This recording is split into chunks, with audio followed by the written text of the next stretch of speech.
नमस्कार, बहुत स्वागत है आप सबका। मैं हूं पुनीत पाठक और आप देख रहे हैं हमारा खास कार्यक्रम आओ दिल की बात करें। बहुत स्वागत करते हैं आपका।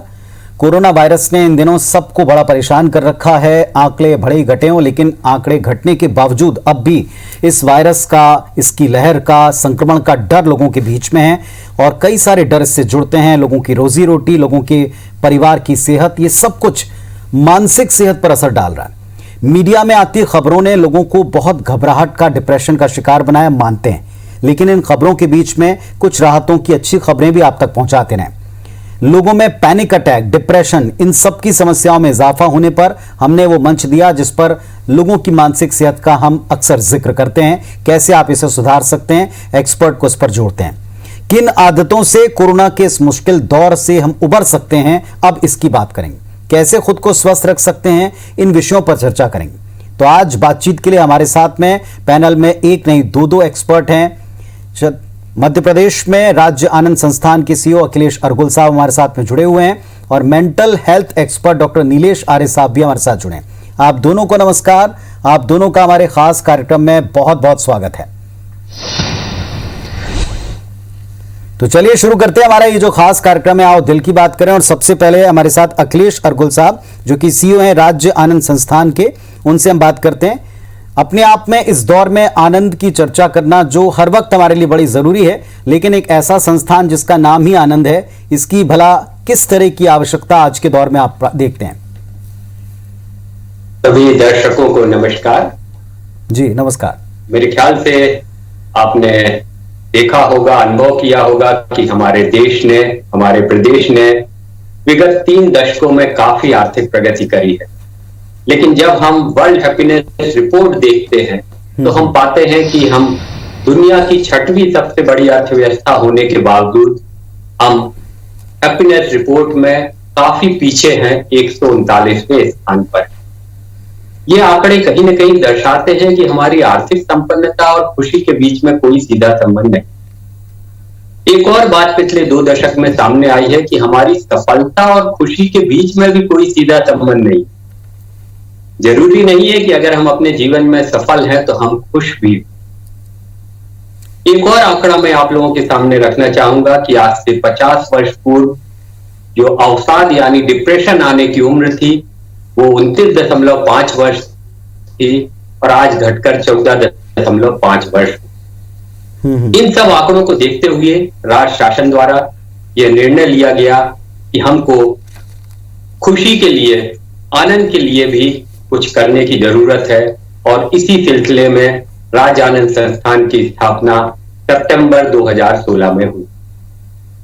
जी, अपने उद्देश्य की पूर्ति के लिए बहुत जरूरी था कि इस आनंद को प्राप्त करने के विभिन्न तरीकों पर हम बात करते और जाहिर तौर पर ये जिस दौर में अभी हम हैं इसमें बहुत सा शासकीय वर्ग या शासकीय कर्मचारियों का हिस्सा व्यवस्थाएं बनाने में, लोगों की तकलीफों को दूर करने में, नियमों के परिपालन में जुटा रहा। तो इस दौर में कर्मचारियों में बहुत सा तनाव है। आनंद से वो थोड़ा सा दूर हटे क्योंकि उनकी जिम्मेदारियां बढ़ गई, उनका कार्यक्षेत्र चाहे जो भी रहा हो, लेकिन उनको अपने कार्यक्षेत्र में कुछ एक्स्ट्रा एक्टिविटी में भी जुटना पड़ा। कर्मचारियों को अब इस समय किस चीज की दरकार है, वे कैसे इस डिपार्टमेंट से लाभ प्राप्त कर सकते हैं? हमारा जो अगर राज्य आनंद संस्थान के कार्यक्रम देखें तो लगभग सभी वर्गों के लिए हमारे यहाँ कार्यक्रम है। शासकीय कर्मचारियों के लिए है, बालकों के लिए है यानी कि विद्यार्थियों के लिए है, जो हमारे ग्रामीण भाई बहन हैं उनके लिए कार्यक्रम है और हमारे जो अन्य लोग हैं जो शासकीय सेवा से नहीं जुड़े हैं उनके लिए भी कार्यक्रम। क्योंकि अगर देखा जाए, मैं थोड़ी सी प्रसन्नता के, आनंद के थोड़ा सा उसमें रिसर्च में थोड़ा सा बताना चाहूंगा कि उसका महत्व क्या है। जी, आपने अभी तक जो रिसर्च सामने आई है विभिन्न पिछले 2 दशक की अगर हम रिसर्च को देखें तो हम पाते हैं कि जो आनंदित व्यक्ति होता है उसकी उत्पादकता बढ़ जाती है और कई रिसर्च में उन्होंने इस उत्पादकता का को मापन भी इसका किया है और उन्होंने देखा है कि अगर कोई व्यक्ति आनंदित है तो वो है गैर आनंदित व्यक्ति के परिप्रेक्ष्य में, यानी जो दुखी व्यक्ति है उसके परिप्रेक्ष्य में उसकी उत्पादकता 20% तक बढ़ जाती है। जो आनंदित व्यक्ति है वो बीमार कम पड़ता है, इसका भी उन्होंने एक्सपेरिमेंट किया। उन्होंने ये भी देखा एक्सपेरिमेंट में कि जो आनंदित व्यक्ति है वो जल्दी से रिकवर भी हो जाता है, उसकी बीमारी जल्दी ठीक हो जाती है, यानी कि उसका बीमारी पर खर्चा है वह भी कम होता है। जो आनंदित व्यक्ति है वो एक अच्छा टीम मेंबर होता है, वह एक अच्छा टीम लीडर भी होता है।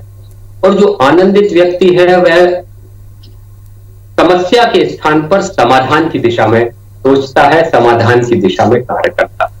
और इसलिए शासकीय कर्मचारियों के परिप्रेक्ष्य में, अधिकारियों के परिप्रेक्ष्य में आनंद का बहुत महत्व है, क्योंकि अगर हम देखें तो हमारी जो सर्विस डिलीवरी लाइन है शासन की, जहां पर सबसे ज्यादा कर्मचारी कार्य करते हैं, उनका आनंदित रहना बहुत जरूरी है, क्योंकि जब वे आनंदित होंगे तो अपने कार्य को अधिक बेहतर ढंग से कर पाएंगे, एक सेवा भाव से कर पाएंगे, एक समर्पण भाव से कर पाएंगे। और हम लोग राज्य आनंद संस्थान के जो शासन के जो कर्मचारी हैं, उनके लिए राज्य आनंद संस्थान के 3-4 कार्यक्रम कर रहे हैं।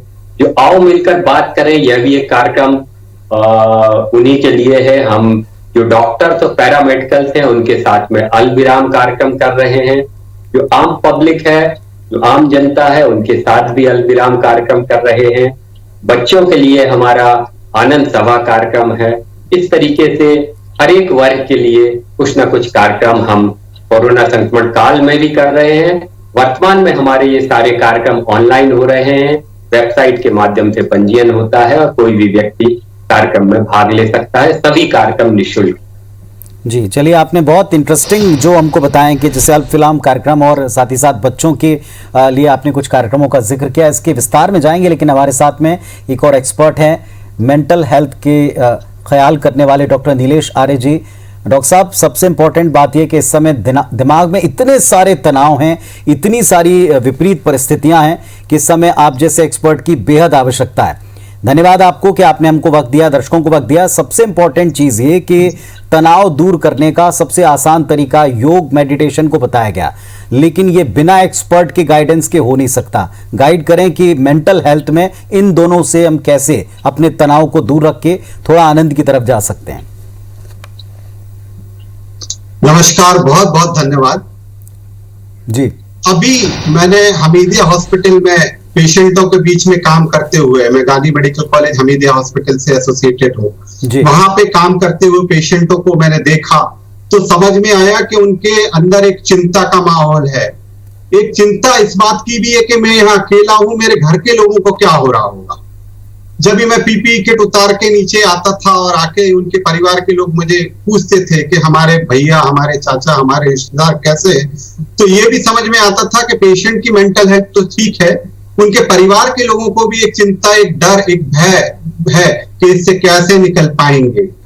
और आर्ट ऑफ लिविंग में मैंने काम करते हुए, परम पूज्य गुरुदेव, मैं आर्ट ऑफ लिविंग से भी जुड़ा हुआ हूँ, वहां पे भी मैं शिक्षक हूँ। तो वहां गुरुदेव ने श्वासों का महत्व सिखाया और ध्यान के बारे में सिखाया। तो इस समय हमको, जैसे हमारी डेंटल हाइजीन है, ऐसे मेंटल हाइजीन भी बहुत जरूरी है। तो श्वासों का उसमें बहुत ज्यादा एक रोल है और ध्यान का उसमें बहुत ज्यादा रोल है। श्वासों के बारे में मैं थोड़ा सा विस्तृत रूप से बताना चाहूंगा जी। आप देखिए, जब हम गुस्से में होते हैं तो हमारी श्वास कैसे चलती है? एकदम तेज तेज चलने लगती है। जब हम दुख में होते हैं तो हमारी श्वास गहरी और लंबी हो जाती है। इसका मतलब हमारे इमोशंस का, मन का और श्वास का बहुत ज्यादा संबंध है। इसको सहज भाषा में बोले तो मन एक पतंग है और श्वास उसकी डोर है। तो श्वासों के द्वारा हम अपने मन को शांत कर सकते हैं, मन को साध सकते हैं। तो कुछ हम ब्रीदिंग एक्सरसाइजेस बताते हैं इस प्रोग्राम में, आओ दिल की बात करें। कुछ प्राणायाम थोड़े से बताते हैं और मेंटल हाइजीन को, पेशेंट को, लोगों को डर से बाहर निकालते हैं, अपनापन का माहौल देते हैं। कुछ ध्यान की विधियां बताते हैं, इससे वो अपनापन महसूस करते हैं और इससे आराम से उभर पाते हैं। बहुत अच्छी बात आपने कही। और जैसा आपने कहा कि ये बड़ा एक कठिन वक्त था डॉक्टर साहब, कि इसमें जो परिजन है उनको अपने मरीज की चिंता है, जो मरीज है उसको अपने घर वालों की चिंता है, और सबसे बड़ी बीमारी का हम कहें कि बुरा लक्षण यही था कि ये एक ऐसी बीमारी थी कि जिसमें अपने अपनों से दूर हो गए, क्योंकि अपनों के सपोर्ट से आप बड़ी जंग जीत लेते हैं, बचपन से हमने सीखा, प्रैक्टिस में रखा। लेकिन ये ऐसी बीमारी है कि आपको बीमारी हो जाए तो पहला डर कि परिवार का क्या होगा। क्या बताते हैं आप उनको, किस तरीके से इसे दूर करने के तरीका बताते हैं, क्योंकि आप ध्यान में बैठ पाएं, आप सांसों के बारे में कंसंट्रेट कर पाएं, इसलिए जरूरी है कि पहले तो आप अपने लिए वक्त वो निकालें जो इन दिनों था बहुत, लेकिन मन बड़ा विचलित था। कैसे बताते हैं आप उनको, क्या करना होगा इसके लिए? सबसे पहले जब हमारे पास में आजकल ये ऑनलाइन मोड से अपना ये प्रोग्राम चल रहा है, ऑनलाइन मोड से जब लोग बाग आ जाते हैं तो सबसे पहले तो हम उनको कुछ थोड़ी सी एक्टिविटीज इस ढंग की कराते हैं को अपनापन फील कर पाए। 60 70 80 लोग जो रहते हैं उनमें आपस में एक अपनापन की फीलिंग आती है, कुछ इस ढंग की एक्टिविटीज गतिविधियां कराते हैं। फिर उनको बोलने का मौका देते हैं, खाली होने का मौका देते हैं, उनके डर को बताने का मौका देते हैं, या फिर कोई आदमी उनमें से ठीक हो गया तो वो अपने आत्मविश्वास की बात बताता है कि नहीं मैं ठीक हो गया हूं, मैंने इस भय से पार पा लिया है, डरने की कोई बात नहीं। तो उससे आपस में एक दूसरे को सबल मिलता है, एक दूसरे को समझ में आता है हाँ ये ठीक हो गया, मैं भी ठीक हो सकता हूं, कोई बड़े घबराने की बात नहीं। आपस में एक दूसरे पे बताते हैं कि हम सब एक दूसरे के लिए ही हैं, सारा समाज ही हमारा परिवार है, सब लोग आपको मदद करने के लिए ही है, चाहे डॉक्टर हो, चाहे समाज हो, चाहे सामाजिक वर्ग हो या सामाजिक कार्यकर्ता हो, हम सब एक साथ हैं और एक साथ ही इस जंग को जीत के आगे निकल जाएंगे। इस जंग का एक पूरा आत्मीयता का माहौल बना देते हैं। तीसरे दिन जब वो 3 दिन का ये प्रोग्राम होता है, 2 से ढाई घंटे का, तीसरे दिन जब वो जाते हैं या प्रोग्राम खत्म होता है तो वो अपनापन फील करते हैं और वो एक तरह से वॉलंटियर बन जाते हैं। उनके मन में इतना उत्साह, इतना उमंग आ जाता है, उनको लगता है कि वसुधैव कुटुंबकम, सारा परिवार, सारा भोपाल ही, सारा मध्य प्रदेश ही, सारी दुनिया ही मेरा परिवार है, और वो भी ये खुशियों की लहर पर फैलाने के लिए कार्य करने लगते हैं। चलिए हम आप दोनों से थोड़ी चर्चा को और आगे बढ़ाएं। का कार्यक्रम बहुत खास है, आओ दिल की बात करें। और दिल की बात इस वक्त दिल में, दिमाग में, जहन में बहुत सारे तनाव हैं, तनाव को कैसे दूर करें और कैसे आनंद की प्राप्ति करें, क्योंकि आनंद अगर आपके मन में है तो बहुत सारी समस्याओं को आप खुद सॉर्ट कर लेंगे, ना केवल उनको हल कर लेंगे बल्कि दूसरों की मदद भी कर पाएंगे। हमारे साथ में राज्य आनंद संस्थान के सीईओ अखिलेश अर्गुल साहब हैं। अखिलेश जी, आपने बताया था कि अल्प विराम आपका कार्यक्रम है, सुनने में बहुत इंटरेस्टिंग लग रहा है और लोगों को भी आप इससे जोड़ रहे हैं। क्या ये कार्यक्रम है कि क्या हम इसमें करते हैं, किस तरह इसमें आनंद की अनुभूति देते हैं? अल्प विराम जैसा कि हिंदी का एक व्याकरण का एक वो है, कॉमा इसको हम कहते हैं, यानी थोड़ा सा रुकना, थोड़ा सा समय अपने साथ बिताना, अपने अंदर झांकना। हम लोगों ने सभी ने अनुभव किया होगा कि हम लोग दूसरों की बुराइयां बहुत ढूंढते हैं, दूसरों के अंदर बहुत झांकते हैं, लेकिन हम स्वावलोकन नहीं करते हैं, हम सेल्फ इंट्रोस्पेक्शन नहीं करते हैं, हम अपने को नहीं देखते। और वास्तव में जब हम अपने को देखते हैं, अपने साथ थोड़ा समय बिताते हैं, तो हम अपनी बुराइयों को देख पाते हैं, हम अपनी कमियों को देख पाते हैं। और जब हम में से ये बुराइयां और कमियां दूर होती हैं, जब हम में से ईर्ष्या, हमारा कंपटीशन, द्वेष जब हमसे ये दूर होता है, तो हम में वास्तव में प्रेम भाव विकसित होता है, हम में करुणा विकसित होती है, हम में दया विकसित होती है और हमें आनंद की अनुभूति होती है। अल्प विराम कार्यक्रम में हम विभिन्न टूल के माध्यम से अपने प्रतिभागियों को इस तरफ संवेदनशील बनाने की कोशिश करते हैं कि वे अपने साथ थोड़ा सा समय बिताएं, 10 से 15 मिनट का ब्रेक लें और अपने साथ समय बिताएं, अपने को देखें। और मैं बताना चाहूंगा अपने दर्शकों को कि यह कार्यक्रम भी निःशुल्क है। 5 दिन का कार्यक्रम होता है, ऑनलाइन कार्यक्रम अभी चल रहा है, 1.5 घंटे का सेशन होता है प्रतिदिन, प्रत्येक सोमवार को कार्यक्रम शुरू होता है और मात्र 40 उसमें सीट रहती हैं। और अभी तक हम लोग 1 लाख से अधिक लोगों के साथ ये कार्यक्रम कर चुके हैं और सैकड़ों लोगों ने अपने जीवन में बदलाव महसूस किया है, अपने आनंद की अनुभूति उन्होंने महसूस की है, खुशी महसूस की है। और सबसे बड़ी बात है कि ये सारा का सारा कार्यक्रम जो संचालित होता है, इन्हीं वॉलंटियर्स के माध्यम से होता है, जिन्होंने अल्प विराम का अनुभव लिया है, जिन्होंने अल्प विराम को अपने जीवन में उतारा। जी अखिलेश जी, क्या हम अपने इसी कार्यक्रम के दरमियान लोगों को बता सकते हैं कि वो कैसे से जुड़ सकते हैं? जैसे आपने कहा कि इसमें सीट्स लिमिटेड हैं और अभी तक हजारों ऐसे लोग हैं जो इसका लाभ ले चुके हैं और वो भी इससे जुड़ जाते हैं, तो क्या और किस तरीके से इस कार्यक्रम से जुड़े हैं? क्या वो जरिए हो सकते हैं? क्या वो वेबसाइट है, नंबर है, अगर आप शेयर करना चाहें तो? राजानंद संस्थान की वेबसाइट है www.anandsansthanmp.in। अगर आप राजानंद संस्थान भी सर्च करेंगे गूगल पर तो राजानंद संस्थान आ जाता है। उसमें आप अल्पविराम कार्यक्रम पर चले जाइए, वहां पे आपको अल्पविराम कार्यक्रम के बारे में जानकारी मिल जाएगी। वहां पे एक लिंक भी रहती है कि अगला कार्यक्रम कब शुरू होने वाला है, उसकी डेट रहती है। उसी के बगल में टैब रहता है कि आप पंजीयन का टैब रहता है, वहां आपको पता चल जाता है कि 40 सीट में से कितनी अभी भर गई है। अगर सीट खाली है तो आप उस कार्यक्रम में पंजीयन कर सकते हैं। आपका एक व्हाट्सएप ग्रुप बना दिया जाता है, एक लिंक उस ग्रुप से भेज दी जाती है। उसके बाद सारा का सारा कार्यक्रम उस ग्रुप के माध्यम से संचालित होता है। आप अपने घर पर बैठ कर ही कार्यक्रम में भाग ले सकते हैं और यह कार्यक्रम पूरी तरह निःशुल्क जी, और बहुत ही प्रभावी कार्यक्रम है। जी जी, थोड़े इसके लाभ की भी चर्चा करेंगे, लेकिन डॉक्टर नीलेश आर्य के पास चलते हैं। डॉक्टर साहब, जैसे आपने बताया था कि इस वक्त बहुत ज़रूरत है सादगी और कॉन्फिडेंस बिल्टअप करने की, आत्मविश्वास को जगाने की कि आप भी इससे लड़ सकते हैं। सांसों का इस समय बड़ा मोल है क्योंकि सांसें उखड़ रही हैं, सांसों की दिक्कत हो रही है, तो श्वास से शुरू करते हैं। कुछ इजी टिप्स देते हैं अपने दर्शकों को अगर संभव हो तो। बिल्कुल, सबसे पहले तो हम एक दो छोटी छोटी प्रक्रियाएं करने का प्रयास करते हैं, सभी दर्शक हमारे साथ कर सकते हैं, बहुत ही देखते हैं। तो पहली प्रक्रिया हम करते हैं, नाक से सांस लेंगे और मुंह से, जैसे हम कैंडल को सामने कैंडल रखी हो, हम उसको बुझा रहे हो, इसको अनुभव करते हैं। नाक से श्वास लें,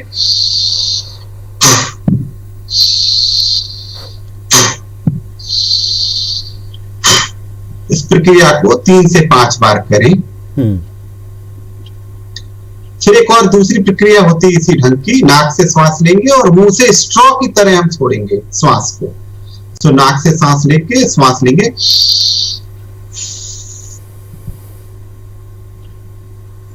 मेरे साथ में कर सकते हैं जी। आंखें बंद के करके भी कर सकते हैं।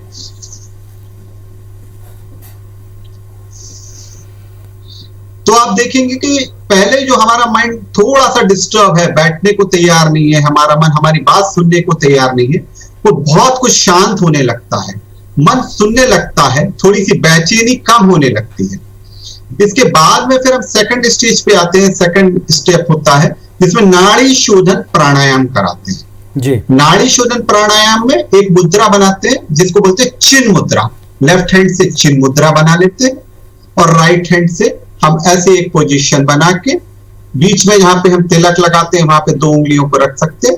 जिस ढंग से इसको अल्टरनेट नोस्ट्रल ब्रीदिंग भी बोल सकते हैं। तो राइट साइड से बंद करेंगे, लेफ्ट साइड से गहरी लंबी श्वास लेंगे, रोकेंगे और राइट साइड से छोड़ेंगे, रोकेंगे, राइट से लेंगे, रोकेंगे और लेफ्ट से छोड़ेंगे। ये एक राउंड हुआ। इस तरह से हम बोलते हैं कि 10 से 15 राउंड करें। इससे हमारे मन में जो एक डर का माहौल है, भय का माहौल है, या फिर लेफ्ट ब्रेन और राइट ब्रेन जो अनबैलेंस्ड है, थोड़ी सी लेफ्ट ब्रेन ज्यादा, हम बहुत ज्यादा इस समय एनालिटिकल हो गए हैं, सोचने लगे हैं। कई बार हम समाज पे भरोसा नहीं कर पा रहे, लोगों पे विश्वास नहीं कर पा रहे। राइट ब्रेन से हमारे ऊपर विश्वास होता है, लोगों के ऊपर श्रद्धा जागती है, तो इससे दोनों ब्रेन हमारे बैलेंस हो जाते हैं। इसी के साथ एक भ्रामरी है, बहुत अच्छा है, उसको हम षणमुखी मुद्रा में करते हैं। हम 6 इनको बंद करते हैं। आंखों को बंद कीजिए, नाक नोस्ट्रिल के आसपास, अपर लिप पे, लोअर लिप पे और कान के ये छोटा कान जिसको ट्रैगस बोलते हैं, बंद करके हम ऐसी आवाज करते हैं, ध्वनि करते हैं जी। और भ्रामरी से रिसर्चों में देखा गया है कि हमारे शरीर में नाइट्रिक ऑक्साइड 20 टाइम्स बढ़ जाती है। और अभी तो हम देख रहे हैं नाइट्रिक ऑक्साइड, जैसा कि हम सभी लोग जानते हैं, हमारे बॉडी में ब्लड वेसल्स को डायलिटेशन का काम करती है। बहुत अच्छा सीधा इजीली ब्लड फ्लो हो सकता है, मन शांत हो जाता है, साइनसेस खुल जाते हैं।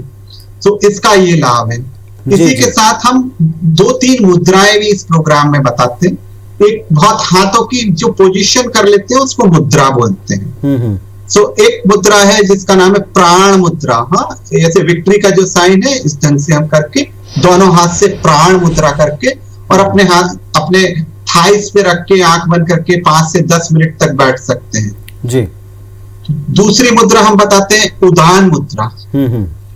तो ये दो मुद्रा को करने से ऐसा रिसर्चेस में देखा गया है कि ऑक्सीजन का फ्लो जो है वो बॉडी में प्रॉपरली होने लगा है, कुछ मात्रा में ऑक्सीजन सैचुरेशन बढ़ जाता है, कंसंट्रेशन बढ़ जाता है और मन एकदम शांत हो जाता है। चलिए आप दोनों से चर्चा करके जितना हम इस लिमिटेड वक्त में दर्शकों को बता सके, साथ में ये भी बताते हैं कि आप ऑनलाइन इस तरह के कार्यक्रमों से सीधे जुड़ सकते हैं, इन एक्सपर्ट से और ऐसे एक्सपर्ट की टीम से जुड़ सकते हैं। जैसे हमको बताया भी कि आप राज्य आनंद संस्थान इस वेबसाइट के ऊपर जाकर रजिस्ट्रेशन करा के ग्रुप से जुड़कर पहले खुद लाभ लें और उसके बाद वॉलंटियर के तौर पर काम करने का भी इसमें स्वागत है। इसी तरह डॉक्टर नीलेश ने भी बताया कि आप बहुत कुछ कर सकते हैं, बस सकारात्मकता रखें और एक्सपर्ट से जुड़ने का प्रयास करें। एक कदम आप बढ़ाएं, लाभ आपकी तरफ अपने आप आएगा। बहुत धन्यवाद। समय की सीमितता थी, लेकिन आपसे चर्चा करके आनंद की तरफ या ध्यान की तरफ एक कदम बढ़ाएंगी, ये सकारात्मक सोच लेकर जा रहे हैं। बहुत धन्यवाद। नमस्कार।